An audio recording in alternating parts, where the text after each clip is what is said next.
기적이라고 말할 수 있겠습니다. 하나님께서 말씀으로 혼돈 가운데에서 아무것도 없는 그러한 상태에서 모든 것을 다 창조하셨습니다. 이게 창조의 기적이죠. 그리고 신약에서 대표적인 기적은 바로 이 부활의 기적입니다. 우리가 이 창조의 기적과 이 부활의 기적에서 흔들리지 않는 그러한 믿음을 가지고 있다라면은 우리는 성경의 어떠한 다 기적들도 믿을 수 있는, 주님을 신뢰할 수 있는 그러한 마음을 가질 수 있습니다. 그런데 이 기적이 믿기 어려운 거, 이 하나님의 말씀이 믿기 어려운 게 왜 그렇습니까? 하나님의 이 말씀, 이 기적은 자연의 그러한 법칙과는 반대로 되는 법칙이기 때문이에요. 그래서 창조도 그렇고, 그리고 부활도 그렇고, 이제 완전히 어떻게 없는 상태에서 이제 무언가가 있다라는 것, 그러한 것도 이 세상에서 뭔가가 있어야지 나오지 않냐라는 그러한 생각으로 우리가 이렇게 믿지 못하는 그러한 마음을 가질 때도 있고, 그래서 다른 그러한 이론들, 진화론 뭐 이러한 것들에 우리가 창조 진화론이라는 아주 그냥 그런 그 진보한 신학, 보수주의가 아닌, 복음주의적이 아닌 그러한 신학도 있어요. 그렇게 사람이 믿지 못하는 거예요. 육적으로는 하나님의 기적을 이해할래야 할 수가 없다라는 것입니다. 부활도 마찬가지예요. 죽었던 예수님께서 다시 사셨다라는 것, 그것은 이 자연의 법칙을 거스르는 행위입니다. 그러므로 제가 이것을 통하여서 말씀드리고자 하는 것은, 우리가 이해하기 위해서는 이성적으로 이해할 수가 없는 거예요. 하나님의 나라는, 하나님의 부활하심, 예수님의 부활하심과 하나님의 창조의 기적은 우리가 영적으로 이해하는 것입니다. 하나님의 영으로, 믿음으로 이러한 사실을 인식하고 받아들이게 되는 거예요. 우리가 얼마 전에 창조과학 세미나도 했지만, 그래서 이런 객관적인 팩트들로 정말 하나님께서 창조하셨다는 것을 이렇게 우리가 정말 진화론은 얼토당토 안 되는 그러한 아주 빈약한 이론이에요. 중간에 그러한 중간 화석들이 전혀 없는 상태에서 이제 진화했다라는 것만 딱 이렇게 터트려 놓고 그냥 퍼즐 맞추기 식으로 나중에 맞춰보려고 하는데, 뭐 퍼즐 조각이 있어야지. 그 안 맞는다라는 거죠. 그래서 이런 그 과학을 보고 생물을 보고 그러한 것을 볼 때에, 이성의 그러한 과학을 볼 때에 이것은 말도 안 된다. 그런데 우리가 들으면서 되게 유익했죠. 그 창조 과학도 영적인 그러한 진리에 의해서 기초가 되어야 된다는 거예요. 왜냐? 하나님께서 지금 예전에도 계시고 지금부터 계시고 앞으로도 계시는 것은 과학적으로 설명할 수가 없어요. 그런 하나님이 세상을 만드시고 창조하셨다, 그것이 맞는 것이다 과학으로 증명하지만, 그 과학의 기초에는 영원무궁하신, 그러니까 하나님께서 자신을 말씀하실 때에 나는 나다라는 거예요. 나는 나다. 나는 그냥 나는 처음부터 나였다라는 거예요. 시작에 뭔가 그런 시발점이 있어야 되는데, 그냥 그러한 시간의 관념도 다 뒤집어 엎으시는, 거기에 한계에 당하지 않으시는, 속하지 않으시는 분이 그게 하나님인데, 그게 과학적으로 설명이 되느냐라는 거죠. 영적인 거라는 거예요. 영적인 하나님은 영이시니 예배하는 자가 영과 진리로 예배할지니라. 그 영의 근거에서 하나님이 창조하신 과학을 통하여서 우리의 영적인 믿음도 더욱더 건강해지는 거예요. 그래서 궁극적으로는 우리가 영적인 믿음이 있지 않으면은 뭐 창조과학 세미나를 한다 그래도 뭐 고개를 끄덕이겠습니까? 내가 믿고 싶은 거 믿는 거지, 육적인 그러한 마음으로. 그렇다라는 거예요. 그래서 여러분들 마음 가운데에 부활이 믿어지십니까? 믿어지시는 줄로 믿으시기를 축원합니다. 안에 성령님께서 계시다라는 거예요. 그리고 하나님께서 창조하셨다, 그것도 믿어지는 거예요. 우리가 믿는 것이 아니라, 이성으로 믿는 것이 아니라 안에 계신 성령님께서 눈을 열어서 믿게 해주신다는 것입니다. 자, 오늘 본문 말씀 보도록 하겠습니다. 1절부터 2절까지의 말씀 잠깐 함께 읽겠습니다. 시작. 안식 후 첫날 일찍이 아직 어두울 때에 막달라 마리아가 무덤에 와서 돌이 무덤에서 옮겨진 것을 보고 시몬 베드로와 예수께서 사랑하시던 그 다른 제자에게 달려가서 말하되, 사람들이 주님을 무덤에서 가져다가 어디 두었는지 우리가 알지 못하겠다 하니. 오늘 본문 말씀이 좀 길어요. 다 짚고 넘어갈 건데 한 절 한 절씩은 못하겠습니다. 그래서 일단 10절까지 상황을 제가 요약을 해드리면은, 이제 마리아가 요한복음에 의하면은 처음 무덤에 가서 예수님의 부활을 목격한 사람이라는 거예요. 그래서 무덤을 딱 봤는데 돌이 앞에 문을 막고 있던 돌문이 굴러져서 문이 열려 있고, 주님의 그러한 시신은, 예수님의 시신은 안에 있지 않았다라는 것입니다. 그런데 그때에 예수님의 말씀이, 내가 3일 만에 이 예루살렘 성전을 세우는 것처럼 내가 나의 몸을 일으키겠다, 부활하겠다 말씀하셨잖아요. 근데 그 말씀이 기억나는 것이 아니라 예수님을 사랑하지만, 그래서 찾아갔지만 예수님의 무덤에 그 예수님의 시신이 없는 것을 보고 누가 훔쳐갔다. 자, 이것을 통해서 우리가 깨달을 수 있는 것은 예수님을 사랑한다고 해서 예수님의 부활을 믿을 수 있다는 게 아니에요. 사랑한다고 해서 믿는 것이 아니라 성령 가운데에, 성령님께서 내 마음 가운데 계실 때에 우리가 믿게 될 수 있는 줄로 믿으시기를 축복합니다. 우리는 안에 성령님이 계시잖아요. 그래서 예수님의 무덤이 비었다, 자연적으로 주님께서 부활하셨기 때문이다 고백할 수 있지만 마리아는 그러지 않았어요. 안절부절 못하는 거예요. 그래서 베드로한테 갑니다. 그리고 요한한테 갑니다. 그리고 얘기하는 거예요. 누가 주님의 시체를 가져갔어요. 그러니까 이 제자들도 놀라서 단숨에 달려오는 거예요. 자, 무덤에 들어가 보니까 베드로가 먼저 막 들어갔어요. 역시 베드로예요. 그러면 예수님께서 사라지신 것을 딱 보고 누가 훔쳐갔구나. 이제 우리는 끝났다. 그러고 이 제자 2명도, 베드로와 요한도 집으로 돌아가게 된다는 것입니다. 사랑하는 성도 여러분, 저는 여러분들이 교회에 와서 우리가 말씀 가운데 예배드릴 때에 베드로와 요한과 같이 어깨가 축 처져서 집으로 돌아가지 않게 되기를 예수님의 이름으로 축복합니다. 부활하신 주님을 만나시기를 축원합니다. 만나지 못하니까 이렇게 되는 거예요. 만나지 못하니까 마음 가운데 슬픔이 계속 남아있는 거예요. 계속 울게 되는 거예요. 그리고 그 자리를 떠날 수밖에 없다는 거예요. 자, 11절 12절 말씀 다 같이 한번 읽겠습니다. 그게 10절까지의 그 내용이에요. 자, 11절 12절 다 같이 시작. 마리아는 무덤 밖에 서서 울고 있더니 울면서 구부려 무덤 안을 들여다보니 흰옷 입은 2 천사가 예수의 시체에 뉘었던 곳에 하나는 머리편에 하나는 발편에 앉았더라. 자, 마리아는 끝까지 남아 있었어요. 마음에 한이 있었기 때문이에요. 어제 예수님께서 그렇게 피 흘리고 찢기시고 돌아가신 것을 보고, 그저께죠, 돌아가신 것을 보고 마음에 한이 맺혔던 거예요. 예수님을 내가 꼭 한번 다시 와서 내가 만져봐야 되겠다, 내가 지켜야 되겠다, 내가 봐야 되겠다, 그런 마음이 있었다라는 거예요. 그것은 간절한 사랑입니다. 그 간절한 사랑이 마리아를 그 자리 무덤 안을 들여다보게 했어요. 그런데 이 마리아가 무덤 안을 들여다보는 순간 무엇을 발견합니까? 천사를 발견하게 되는 거예요. 베드로와 요한은 보라보지 못했던 천사를 보게 됐다는 것입니다. 예수님의 시체라도 붙잡고 싶었던 마음, 그러한 애정이 있었기 때문에 무덤 안을 쳐다보다가 2 제자가 발견하지 못했던 천사를 발견하게 된 거예요. 이것을 통하여서 우리가 영적인 진리를 깨닫습니다. 우리가 하나님, 내가 주님을 바라보기 원합니다, 내가 주님을 붙잡고 싶습니다 라고 그렇게 기도할 때에 하나님께서 천사를 우리에게 보내주신 줄로 믿으시기를 축복합니다. 이 시간 천사가 여기 있는 거예요. 천군 천사가 우리가 기도할 때 도와주고, 우리의 마음이 딴 생각날 때에 주님께 말씀에 집중하게 도와주고, 예배에 집중하게 도와주고, 우리의 그러한 마음을 위로해주고 또 용기를 주는 그러한 천사가 우리와 항상 돕고 있다는 거예요.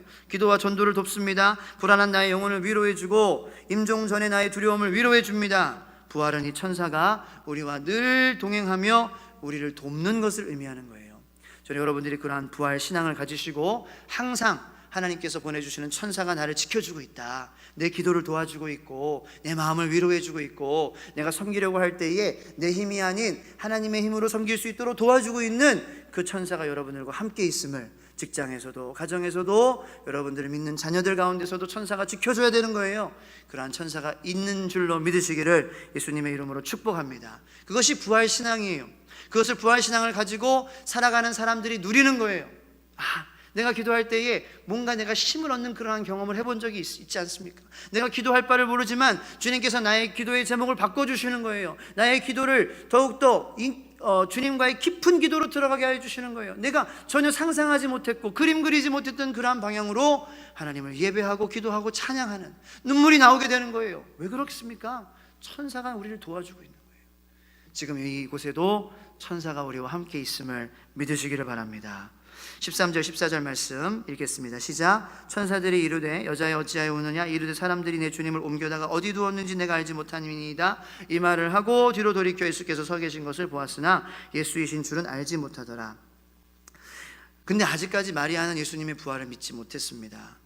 자, 그러니까 제가 생각했을 때에 천사가 말을 걸었죠. 천사를 봤죠. 그런데 이 천사가 천사인지 아직 마리아는 감이 좀 안 온 것 같아요. 제 생각에는. 왜 그러냐, 천사라는 것을 우리가 안다면 이 유대인들은 하나님의 천사를 보는 것은 거의 하나님을 보는 거라고 마찬가지라고 생각하는 거예요. 그래서 천사들을 봤을 때 막 와, 나 죽었다 이렇게 막 얘기하잖아요.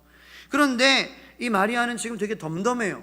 뭔가 그냥 사람하고 만나는 그러한 대화를 하고 있는 거예요. 그러니까 우리가 또 깨달을 수 있는 건 뭐냐, 아직 영적인 믿음, 영적인 벽에 넘어서질 못하고 있어요. 아직 마리아는 주님을 사랑하는 마음은 있지만, 주님을 간절하게 애타게 찾고 있는 마음은 있지만 성령은 받지 못했기 때문에 영적인 벽을 넘지 못하는 거예요. 천사가 있지만 천사를 천사로 바라보지 못하는 거예요. 예수님이 뒤에 서 계시지만 예수님의 음성을 들을 때에 예수님으로 듣지 못하는 거예요. 우리가 영적인 벽을 넘지 못하면은 우리가 그렇습니다. 우리가 열심으로, 우리가 어떤 행함으로 우리가 믿음을 얻을 수 있는 게 아니잖아요. 오직 하나님의 은혜, 오직 성령님의 역사, 오직 성령님의 움직이심이에요. 그 성령님께서 우리 마음 가운데 움직이시고 우리의 영을 뜨게, 영의 눈을 뜨게 하여 주셔서 하나님이 여기 계시구나, 하나님이 내 오른쪽에 계시구나, 하나님은 너를 지키시는 자, 나의 우편에 그늘 되시니. 그 찬양 해보셨죠? 하나님은 나를 지키시는 자라는 거예요. 어디서 지키세요? 나의 우편에서 지키신다라는 거예요. 내 보이지 않지만 나의 우편에서 나를 지키신다. 그것은 나의 영의 눈이 열렸을 때에 우리가 고백할 수 있는 그런 찬양이라는 것입니다. 하나님이 내 옆에서 나를 지켜주시는 줄로 믿으시기를 바랍니다. 천군 천사가 여러분들을 도와주시고 계신다는 것을 믿으시기 바랍니다. 이 영적인 벽을 넘지 못하니까 마리아는 부활하신 예수님을 아직 믿지 못하는 그러한 상황에 놓여 있다는 것입니다. 부활은 우리와 항상 함께 하시는 예수님을 의미합니다.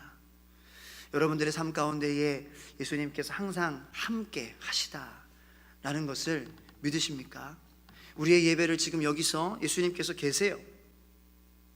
믿으십니까? 믿으시기를 바랍니다.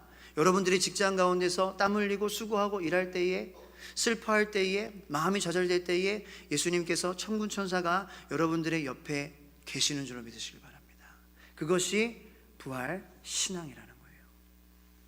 다윗은 시편 16편에 고백했습니다. 내가 여호와를 항상 내 앞에 모심이요 그가 나의 오른쪽에 계심으로 내가 흔들리지 아니하리로다. 우리가 왜 흔들립니까? 하나님께서 내 옆에 계시지 않다라고 생각하니까 흔들리는 거예요. 천군 천사가 나랑은 상관없는 존재다라고 생각하니까 흔들리는 거예요. 예수님께서 계시지만 음성을 듣지 못하니까 흔들리는 것입니다. 하지만 다윗은 그렇지 않았어요. 하나님께서 나와 항상 함께 계시는구나 인식하고 주님과 동행하며 살아갔습니다. 그러므로 흔들리지 않았습니다. 흔들려도 다시 얼른 복귀할 수 있었어요. 그것이 바로 부활 신앙이라는 것입니다. 그런데 더욱 놀라운 사실은 그런 주님이 우리와 어디에도 계시냐? 무덤에도 계신다는 거예요. 자, 무덤에 누가 그렇게 가는 거 좋아하겠어요? 자기 그렇게 부모님이나 아니면 이렇게 관련 있는 사람의 무덤에도 1년에 한 번 가서, 저는 1년에도 한 번도 못 가는 것 같아요. 할아버지 할머니 무덤에. 그러니까 안 가고 싶어서가 아니라 바빠서도 그렇지만 항상 보면은 무덤은 사람의 흔적만 있지 막 사람들이 거기서 막 이렇게 교제하고 거기서 생활하고 그렇진 않아요. 거기서 주변에서 이렇게 맴돌지는 않아요. 가서 그냥 기도하고 이렇게 잔디 깎아주고 얼른 오는 거야. 네, 무덤이 그렇죠. 누가 무덤에 계속 거기서 그냥 계속 있고 싶겠어요. 이런 맛있는 그런 음식점이나 아니면은 놀이동산이나 그런 데는 사람이 항상 붐비는데 무덤에는 왜? 죽음을 상징하니까. 우리의 삶 속에서도 무덤이 있지 않습니까? 우리의 마음을 어둡게 하고 힘들게 하고 춥고 외롭고 쓸쓸한 그 무덤 가운데에 예수님께서 뒤에 계시는 거예요. 여러분들과 함께 계시는 줄로 믿으시기 바랍니다. 그곳에 어디든지 무덤이든지 감옥이든지, 그게 그 초대교회의 사도들의 모습이었잖아요. 감옥이든지 곤장을 맞든지 돌을 맞든지 어디든지 하나님께서 나와 항상 함께 계심으로 흔들리지 않는 거예요. 내 마음이 실족하지 않는 거예요. 내 마음이 낙심하지 않는 것입니다. 그것이 부활 신앙이라는 거예요. 부활한 가운데에 그 무덤에 예수님께서는 사셔서 마리아와 같이 계셨다라는 것입니다. 15절 말씀 보도록 하겠습니다. 다 같이 시작. 예수께서 이르시되 여자여 어찌하여 울며 누구를 찾느냐 하시니 마리아는 그가 동산지기인 줄 알고 이르되 주여 당신이 옮겼거든 어디 두었는지 내게 이르소서 그리하면 내가 가져가리이다. 자, 지금 예수님께서 말씀하시는데 예수님인 줄 알고 있습니까? 모르고 있어요. 누군 줄 알고 있어요? 동산지기. 영어의 표현, 영어 성경에서는 가드너, 동산을 관리하는 사람으로 알고 있는 거예요. 예수님이 안 보이는 거예요. 이렇게 열심히 주님을 찾고 기도하고 금식했는데 때로는 주님이 안 보여요. 안 보이니까 계속해서 슬픔에 잠겨 있는 거예요. 이것이 영적인 마리아의 벽이었다라는 것입니다. 16절 말씀 보겠습니다.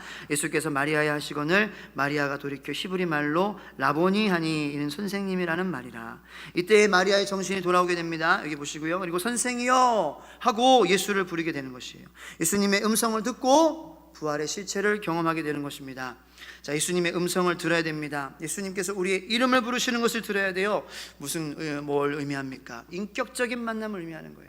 누가 나의 이름을 불러준다? 아, 저 사람이 나의 이름을 불러주는구나. 내가 저 사람을 안다. 그러면 인격적인 관계를 갖고 있는 거잖아요.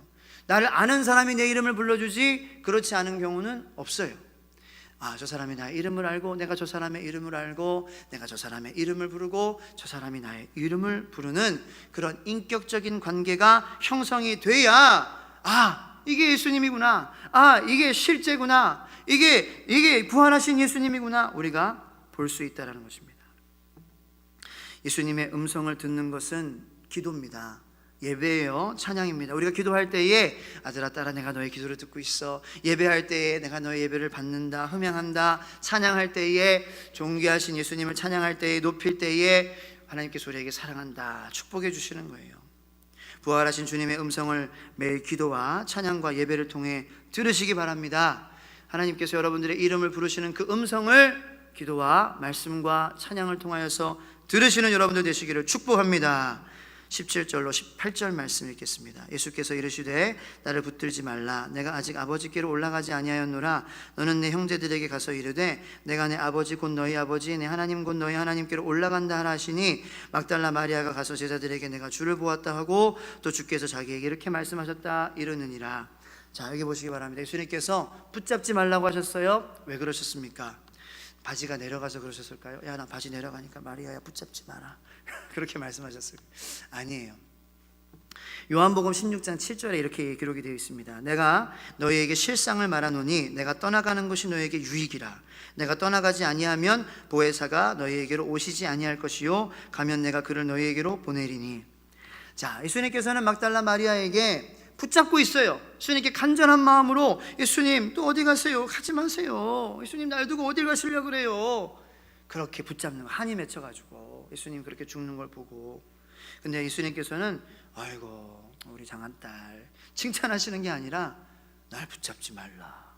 영어 성경에는 Don't cling unto me, 나를 매달리지 마라, 이렇게 기록이 되어 있어요. 왜 그러셨을까? 되게 매정하시다라고 생각을 할 수 있습니다. 하지만 그게 아니다라는 것이죠. 요한복음 16장 7절 말씀 제가 읽어드린 말씀에 근거하면은 예수님께서 말씀하셨어요. 내가 죽고 부활하고 승천하는 것이 너에게 유익이다. 왜냐? 그러면은 성령님께서 내려오시길 거기 때문에. 지금 예수님께서 내가 아직 아버지께로 올라가지 아니하였으니 나를 붙잡지 말라라고 말씀하시는 것은 마리아야, 아직 너가 성령 받지 못했잖아. 나를 지금 붙잡지 마. 너 성령 받아야지. 네 마음 가운데 성령님 들어가야지. 그래야 네가 주님 어디 가시려고 그래요? 주님 날 또 어딜 떠나려고 하시려고 그래요? 그러한 육적인 믿음에서 예수님께서 나와 항상 함께 하시는구나, 나를 떠나시지 않으시는구나, 내가 어디에 있든지 주님께서 나와 항상 함께 하시기 때문에 기도와 찬양과 예배 가운데에 천군 천사가 나와 임재해서 나를 도와주고 나의 마음을 밀어주고 나를 인도해주고, 주님께서 나와 어디에서든지 무덤에 있든지 감옥에 있든지 어려움 가운데 있든지 자살하고 싶을 때에 있든지 슬픈 마음에 있을 때에 있든지 나를 함께 하시는구나. 이거를 받으라는 거예요, 마리아한테. 육적인 믿음으로는 네가 그것을 이룰 수 없어. 사랑하고, 그러니까 기도와 찬양과 말씀을 통해서 우리가 하나님을 안다. 아, 내가 더 기도해서, 내가 더 말씀 읽어서, 내가 예배해서 뭔가 내가 믿음을 이뤄야지. 그것도 소중한 마음이에요. 예. 그것도 뭐 하지 마시긴 않으시기 바랍니다. 하세요. 그렇게 하세요. 그런데 더 중요한 믿음은 뭐냐? 영적인 믿음은 뭐냐? 부활의 믿음은 뭐냐? 주님께서 여기 이미 계시기 때문에 내가 주님께로 나아가기 위해서 기도하고 찬양하고 예배하면은요, 그게 행위가 돼버릴 수 있어요. 왜? 기도할 때 느낌이 안 오면은 하나님 내 기도하는데 느낌 안 주시네? 그 돌아서 버릴 수 있거든요. 그게 육적인 마음. 사람은 언제든지 변할 수 있습니다. 네. 지금 저희 교회도 개척한 지 1년 4개월 됐는데 오셨다가 막 봉사하시다가 말씀도 안 하시고 가시는 분들이 계세요. 네. 사람의 마음은 뭐 사정이 있을 수도 있겠죠. 사람의 마음은요, 금방 변하는 거예요. 내 마음도 그래요. 내 마음도 내가 육적으로 믿음을 가지고 있으면요, 저도 성도님들에서 마음이 확 변할 수 있어요. 그러니까 그런 목사님들도 있죠. 변하는 목사님. 저도 여러분들을 위해서 기도하고요, 여러분들도 저를 위해서 기도해 주시기 바랍니다. 우리가 성령 받아야 돼요. 그래야 변하지 않는 거예요. 처음에는 매달리지만 매달렸을 때에 딱 떠나갔다, 예수님께서. 그러면은 딱 모든 것이 무너지는 거예요. 하지만 뭐 그런 경건의 행위는 어쨌든 좀 도움이 돼요. 하지만 성령 받아야 돼요. 성령 받으시길 바랍니다. 예, 세종천성교회 모든 성도님들은 다 성령 받기를 예수님의 이름으로 축복합니다. 그래야지 주님이 여기 계셔. 그래서 여기 계신 주님이니까 기도하는 거예요. 여기 주님이 계시니까 예배하는 거예요. 여기 주님이 계시니까 내가 찬양하는 거예요. 어디에 있든지 성령님과 함께함으로 내가 예배하고 찬양할 수 있는 그러한 부활의 하나님을 내가 만날 수 있는, 예수님을 내가 경험하는, 그 예수님으로부터 힘을 받고 위로를 받는 내가 될 수 있다라는 것입니다. 내 옆에 계시는 것을 인지해서 기도하고 예수님께서 이 예배를 받으시는구나 라고 예배하는 거랑, 이 예배를 통하여서 내가 뭔가 예수님을 알고 싶다라는 거랑은 천지 차이인 거예요. 예수님께서 이 자리에 계심으로 내가 예배하고 기도할 때에 천사가 내 마음을 도와주고 내 기도를 도와주고 예수님께서 나의 예배를 받아주시는 줄로 믿으시기를 축복합니다. 그것이 부활의 의미라는 거예요. 성령 받지 않으면은 이 부활의 예수님을 모실 수가 없다라는 거예요. 성령 받지 않으면은 십자가도 없어요. 네. 육적인 믿음은요, 하나님이 어떻게 내려와? 이러거든요. 하나님이 어떻게 죽어? 성령님께서 들어오셔야지, 하나님께서 내 죄를 위해서 내려오셨어. 그 십자가의 믿음도 육적인 믿음으로는 금방 무너질 수 있어요. 와, 진짜? 그래? 와, 대단한데? 그냥 이렇게 육적으로만 감동받고 안에 성령님께서 안 계시면은 그래? 하고 또 딴 데 보는 거예요. 나랑 별로 상관이 없어지는 거예요. 십자가랑 상관이 없어지니까 부활의 능력하고도 상관이 없어지게 된다는 것입니다. 마태복음 16장 16절 17절 말씀에 시몬 베드로가 대답하여 이르되, 제가 읽어드릴게요. 주는 그리스도시요 살아계신 하나님의 아들이십니다. 17절 예수께서 대답하여 이르시되, 바요나 시몬아, 내가 복이 있도다. 이를 내게 알게 하니는 혈육이 아니요 하늘에 계신 내 아버지시니라. 베드로가 왔다 갔다 했어요. 이제 주님을 따를 때에 육적으로도 막 자기의 그런 열심으로도 따랐다가 또 하나님의 영으로 마음 가운데에 이런 고백도 했어요. 근데 예수님께서 말씀하시는 거예요. 너의 그 고백 위에, 반석 위에 내가 교회를 세울 것이다. 성령 받으시기를 축원합니다. 그럴 때에 우리가 예수님께서 그리스도시고 살아계신 무덤에 계시지 않은 하나님의 아들이십니다 라는 고백을 하는 거예요. 그리고 주님께서 말씀하세요. 바요나 시몬아, 아무개 집사님, 아무개 성도님아, 성도야, 목사야, 창기라, 내가 그 고백 위에 너를 세우겠다. 내가 너 그 고백 위에 너의 가정을 다시 세우겠다. 내가 너의 그 고백 위에 너의 무너진 마음을 다시 세울 것이다. 너의 그런 영의 고백 위에 너의 자녀들도 세울 것이다. 그것이 예수 그리스도께서 부활하신 이유라는 것입니다. 부활하신 예수님이 우리와 항상 마음 가운데에 거하시며 천사를 우리가 바라보며 천사의 도우심을 경험하며 주님의 그러한 음성을 들으며 주님께서도 항상 나와 함께 계시는 그러한 주님의 도우심과 주님의 능력이 우리의 삶 가운데에서 충만하게 하시기 위하여서 예수님께서는 부활하셨습니다.